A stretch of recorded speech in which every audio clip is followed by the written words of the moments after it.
जैसे इंसानी शरीर को तंदुरुस्त रखने के लिए प्रोटीन, कार्बोहाइड्रेट और विटामिन की जरूरत पड़ती है, ठीक वैसे ही फसल को तंदुरुस्त रखने के लिए और बीमारियों से बचाने के लिए कई पोषक तत्वों की जरूरत पड़ती है, जैसे कि नाइट्रोजन, पोटेशियम और फास्फोरस।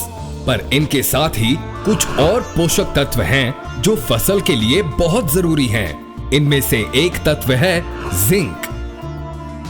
किसान भाई जिंक के दो उत्पादों को पहले से इस्तेमाल करते आ रहे हैं।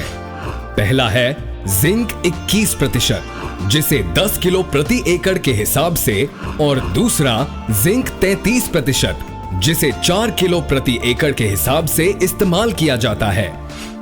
अब आ गया है एक नई तरह का जिंक, जिसे बहुत कम मात्रा में सिर्फ 500 ग्राम प्रति एकड़ इस्तेमाल करने की जरूरत पड़ती है। वो है अमृत जिंक।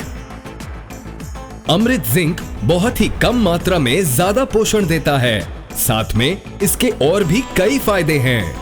अमृत जिंक पानी में पूरी तरह घुल जाता है।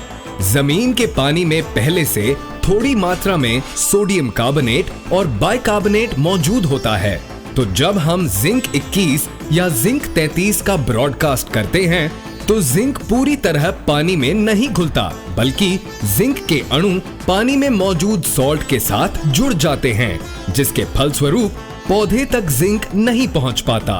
दूसरी ओर अमृत जिंक पानी में पूरी तरह घुल जाता है और पानी में मौजूद सॉल्ट के साथ प्रतिक्रिया नहीं करता। ज्यादातर फसल की बिजाई के समय डीएपी का भी इस्तेमाल होता है। जिंक 21 और जिंक 33 जमीन में मौजूद डीएपी के साथ भी प्रतिक्रिया करता है और जिंक फॉस्फेट बनाता है, जो कि पानी में घुलनशील नहीं है। इससे दोहरा नुकसान होता है, ना तो फसल को जिंक मिल पाता है और ना ही फॉस्फेट। दूसरी ओर अमृत जिंक घुल जाता है और डीएपी से कोई प्रतिक्रिया नहीं करता।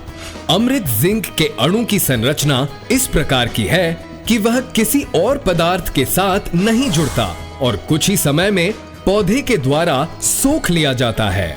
500 ग्राम अमृत जिंक को आप 5 से 10 किलो मिट्टी या रेत में मिलाकर खेत में बुरकाव कर सकते हैं और चाहे तो स्प्रे भी कर सकते हैं।